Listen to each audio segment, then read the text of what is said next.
Հայաստանի թե ներկա վարչապետ Կարեն Կարապետյանը, թե նրան նախորդը Հովիկ Աբրահամյանը դոլարային միլիոնատերեր են, սակայն նրանցից ով է ավելի հարուստ, այս հարցին միանշանակ դժվար է պատասխանել։ Տեսնենք, թե նրանք ինչ ունեցվածք են հայտարարագրել։ Թեև հետաքննող լրագրողներն անդրադարձել են Հովիկ Աբրահամյանի եւ նրա հարազատների տարատեսակ բիզնեսներին, շքեղ առանձնատներին, թե Հայաստանում, թե արտերկրում, նախկին վարչապետը հայտարարագրել է միայն 3 բնակարան եւ 1 ավտոտնակ։ Այժմ վարչապետի պաշտոնը զբաղեցնող եւ հանրապետական կուսակցությանն անդամագրվել պատրաստվող Կարեն Կարապետյանը ավելի մեծ թվով անշարժ գույք է հայտարարագրել 4 բնակարան եւ 1 ամառանոց։ Հովիկ Աբրահամյանը ըստ հայտարարագրի թեև ունի ավտոտնակ, բայց մեքենա չունի նաեւ թանկարժեք իրեր։ Կարեն Կարապետյանը մինչդեռ 2 թանկարժեք մեքենա է հայտարարագրել՝ Lexus եւ Toyota Land Cruiser։ Բացի այդ, 8 միլիոն դրամը գերազանցող 3 ձեռքի ժամացույց։ Պաշտոնը ստանձնելիս Կարեն Կարապետյանը հայտարարագրել է 3.7 միլիոն դոլար,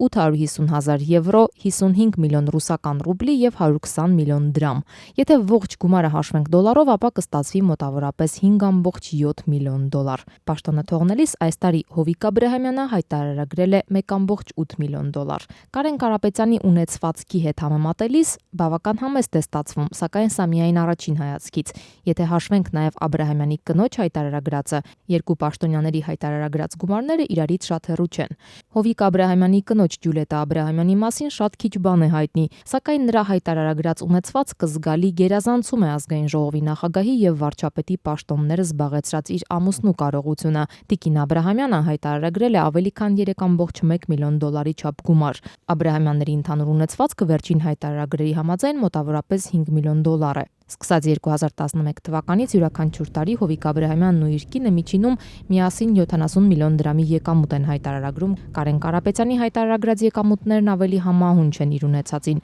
Մինչ վարչապետ դառնալը Կարապետյանը Գազպրոմ բանկում էր եւ նրա եկամուտների մեծ մասն էլ ռուբլով է։ 2016 թվականին վարչապետը հայտարարագրել է ընդհանուր առմամբ ավելի քան 70 միլիոն ռուսական ռուբլի կամ ավելի քան 1 միլիոն դոլարի եկամուտ 6 տարբեր աղբյուրներից։ Թե որտեղից բարձրաստիճան պաշտոնյաներին այս միլիոնները օրենքը դեռ չի պարտադրում բացահայտել, սակայն 2 տարի առաջ պատասխանելով Նիկոլ Փաշինյանի հարցին, թե ինչպես է Հովիկ Աբրահամյանը պետական պաշտոններ զբաղեցնելով միլիոններ դիզել, վերջինս պատասխանել էր հողագործությամբ։ Ունեցված ես երբեք չեմ թաքցրել, որ ունեմ եւ դա հայտարարում շատ մանրամասը օրենքի տարին համահունչ ես ներկայացրել եմ եւ դա իրոք աշխատել եմ այդ տարիների ընթացքում, երբ որ աշխատել եմ, ես հողագործությամբ եմ զբաղվել այն ժամանակ, երբ որ թույլատրվել է եւ դա ասում եք հող ենք մշակել։ Այդ ո՞նց է որ ձևը ասեք, ամբողջ Հայաստանի գյուղացիությունը հող է մշակում, տոկոսի տակ է ընկնում, դուք հող եք մշակում, միլիոնավոր դոլարներ եք աշխատում, ձևը ասեք իրանք էլ տենց ինչ որ հատուկ ձև ունեք, այդ ինչ է կատարվում։ Եթե դու մտածում ես դու ունեցվածքը ապօրինի է, դիմեք դատախազություն թողստուգեն։ Եվ ուրիշի փող հաշվել ամենահեշտն է։